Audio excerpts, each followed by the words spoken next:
Tanah merupakan aset ekonomi berharga yang dimanfaatkan masyarakat, mulai dari rumah tinggal, lahan pertanian, dan perkebunan, atau sekedar investasi jangka panjang. Berdasarkan Undang-Undang Dasar 1945 dan Undang-Undang Pokok Agraria tahun 1960, menyatakan bahwa seluruh bumi, air, dan ruang angkasa termasuk kekayaan alam yang terkandung di dalamnya dalam wilayah Republik Indonesia sebagai karunia Tuhan Yang Maha Esa adalah bumi, air, dan ruang angkasa bangsa Indonesia dan merupakan kekayaan nasional. Konsorsium Pembaruan Agraria mencatat sepanjang 2023 ada sebanyak 241 kasus konflik agraria. Di antaranya yang tertinggi adalah pada tahun 2017 dengan 659 kasus di Indonesia. Oleh karena itu, untuk mencegah penyerobotan tanah dari pihak-pihak yang tidak bertanggung jawab dan memberikan kepastian hukum dan perlindungan atas tanah, pemerintah melalui PP nomor 24 tahun 1997 menerbitkan sertifikat hak sebagai bukti kepemilikan sah terkuat atas tanah.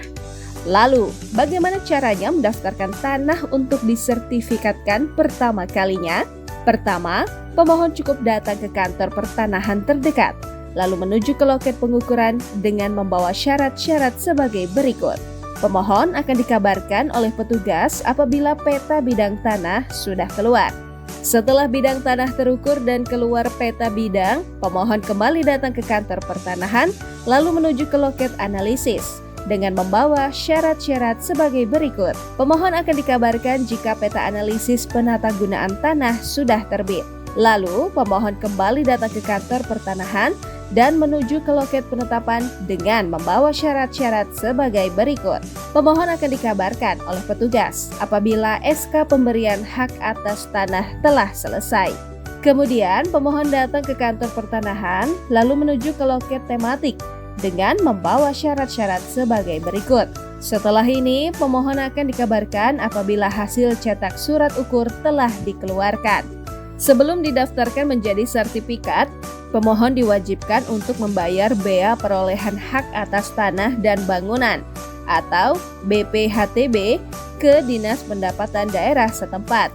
Setelah membayar BPHTB, pemohon datang lagi ke kantor pertanahan dan menuju ke loket pendaftaran dengan membawa syarat-syarat sebagai berikut. Apabila sudah selesai pada waktunya, pemohon sudah bisa mengambil sertifikat di loket penyerahan. Dengan adanya sertifikat, kepastian hak atas tanah akan lebih terjamin dan tentunya akan meningkatkan ekonomi masyarakat Indonesia. Ayo daftarkan tanahmu dan buat sertifikatmu. Kementerian Agraria dan Tata Ruang melayani profesional terpercaya. Untuk informasi lebih lanjut, simulasi biaya dan lain-lain, unduh aplikasi Sentuh Tanahku di Google Play atau App Store.